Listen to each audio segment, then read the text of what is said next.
Les femmes en Côte d'Ivoire entendent désormais participer de façon active et effective au processus de prise de décision en général et aux assemblées élues en particulier.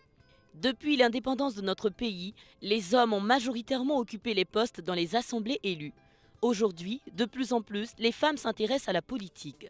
Cependant, l'on constate une sous-représentativité de celles-ci aux postes électifs et nominatifs. Actuellement, il n'y a que 29 femmes à l'Assemblée nationale pour 226 hommes, moins de 12%. Nous sommes moins de 6% des maires et faisons à peine 19% des ministres. On constate que nous sommes faiblement représentés aux postes de décision alors que nous constituons environ 50% de la population. Pour justifier cette situation, certains leaders des partis politiques qui choisissent les candidats ont souvent avancé des raisons du genre « il n'y a pas suffisamment de femmes qualifiées ». Les femmes ne veulent pas être des leaders. Les électeurs et électrices ne vont pas choisir une femme, etc. Mais ces raisons nous ont semblé dépassées.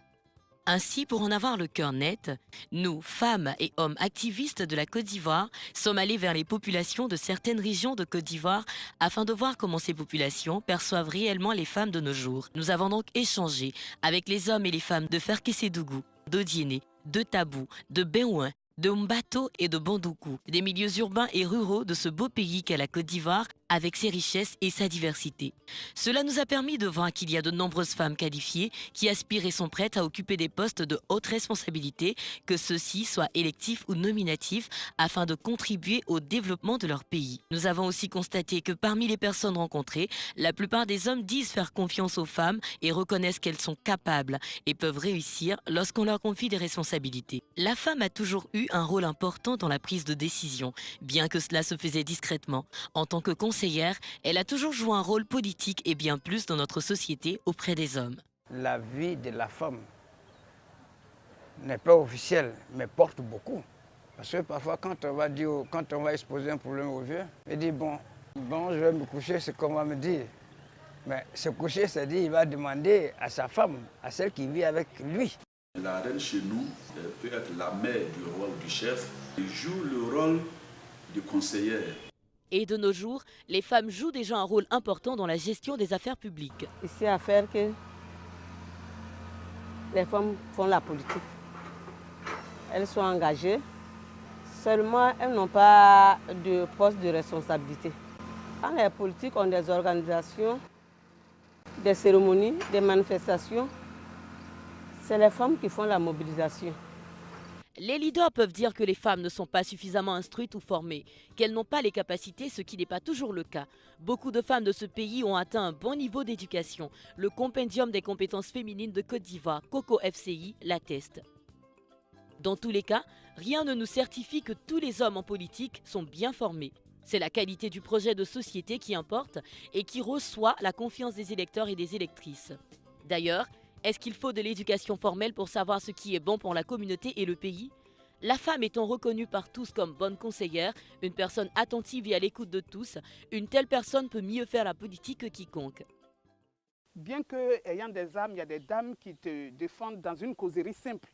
Elles te défendent des idéaux, elles avancent avec des arguments qui pourraient vraiment aider à engendrer un changement sérieux. Les femmes, lorsqu'elles sont à la tête de quelque chose, sur 100 femmes, il y a 80 qui cherchent à réussir. La femme est un être qui a honte de perdre. La gestion des femmes est une gestion très claire. Elle n'a pas froid aux yeux, puisqu'elle s'est dit que les hommes sont tous ses enfants. Elle a dit directement la vérité. Il y a eu la crise post-électorale où tous les hommes ont fui. J'étais toute seule ici, conseillère, présidente du conseil et tout à la fois. En tout cas, la femme peut mieux faire la politique que l'homme. Et puis elle a écouté. La femme, elle vit les réalités. Dans les milieux ruraux, elle est encore au foyer, elle est encore dans les champs. Comme on dit, c'est au pied du mur qu'on voit le bon maçon. Les femmes, dans le milieu rural, elles sont encore au pied du mur. Bien que souvent on entende dire que les femmes ne sont pas prêtes ou sont trop timides, les femmes elles-mêmes disent qu'elles veulent des opportunités de contribuer au développement de leur communauté. La politique, quand tu ne la fais pas, tu la subis. Aujourd'hui, je suis prête à m'engager.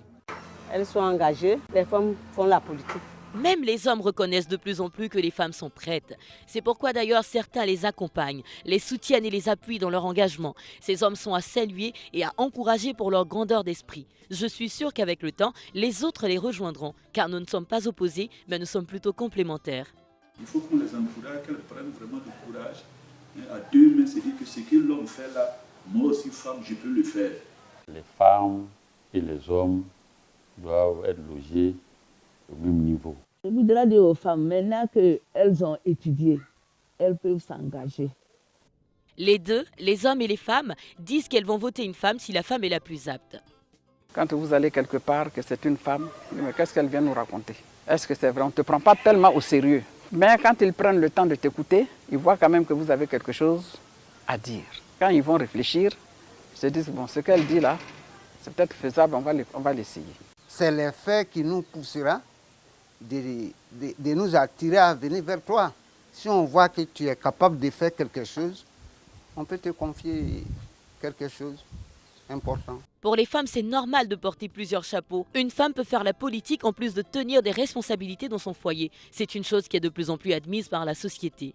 Être femme politique et épouse et mère est déjà très compatible depuis le berceau, puisque on a l'habitude de dire comme ça, comme tout le monde dans un langage un peu fanfaron, que la femme est le ministre de l'Intérieur.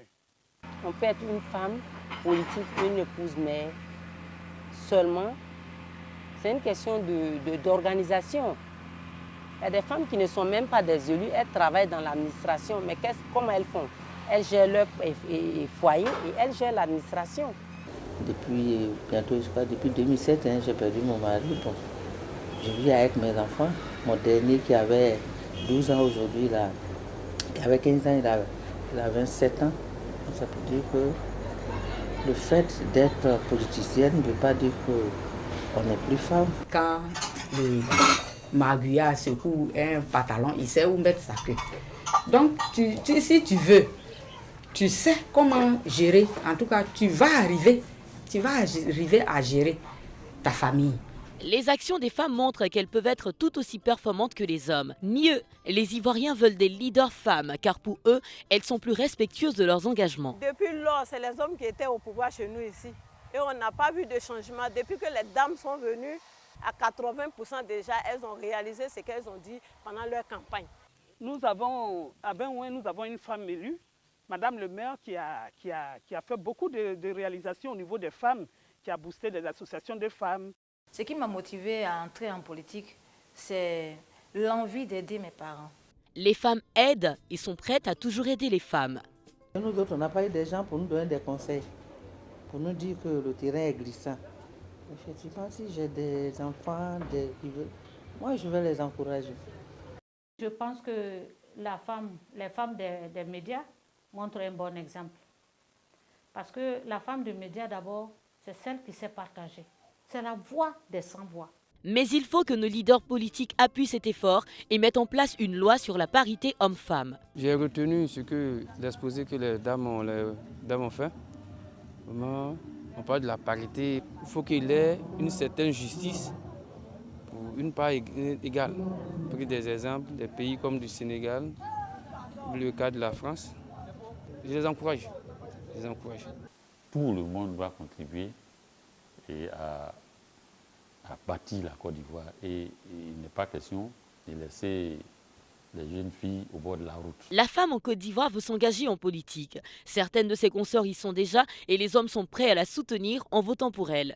Il ne manque plus qu'à assurer cette participation à travers le vote d'une loi sur l'égal accès des hommes et des femmes aux assemblées électives. C'est une loi qui va aider à la promotion de la femme, à la valorisation de la femme, à l'autonomisation de la femme.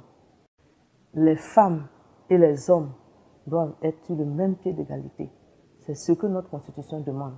C'est ce qui va aider les femmes à plus d'épanouissement pour elles-mêmes, pour leurs enfants, pour leurs familles. Les femmes seront présentes là où se prennent des décisions. Plus elles participent elles-mêmes à la prise de décisions pour affaires les concernant. Je pense que ça également, en termes d'égalité de chance, on ne pouvait pas avoir meilleur produit. Les hommes doivent aider les femmes et le pays à disposer de cette loi-là qui va faire le bonheur des femmes et des hommes. Parce que contrairement à ce qu'on pense, ce n'est pas une loi pour dire aux hommes, écartez-vous et laissez la place aux femmes. C'est une loi pour dire aux hommes, avec les femmes, nous allons avoir une Côte d'Ivoire meilleure en matière de promotion, de valorisation des femmes. Aux femmes, ne soyons pas toujours en train de nous plaindre. Voici une loi qui va nous aider nous-mêmes à orienter notre vie, celle de nos familles, à orienter la vie de la nation. Mobilisons-nous pour la soutenir avant même qu'elle soit votée, parce que c'est ensemble, avec notre mobilisation, que nous allons porter la loi sur la table de l'Assemblée nationale pour sortir la Côte d'Ivoire de sa léthargie, afin que nous marchions ensemble avec les hommes à nos côtés sur la voie de l'émergence à l'horizon 2020. En tout état de cause, les Ivoiriens veulent le développement de leur pays par des leaders honnêtes et pleins d'engouement. C'est difficile d'y arriver sans la participation des femmes. Sur ce point, je voudrais faire référence à cette image de l'émergence représentée par un oiseau qui prend son envol et qui réussit à monter dans les sphères les plus élevées grâce à la vigueur de ses deux ailes. L'oiseau de l'émergence ne peut se tenir dans le ciel et atteindre sa destination avec une seule aile. Ensemble, veillons à ce que notre oiseau, la Côte d'Ivoire, puisse se servir de ses deux ailes, l'aile des hommes et l'aile des femmes pour atteindre son émergence.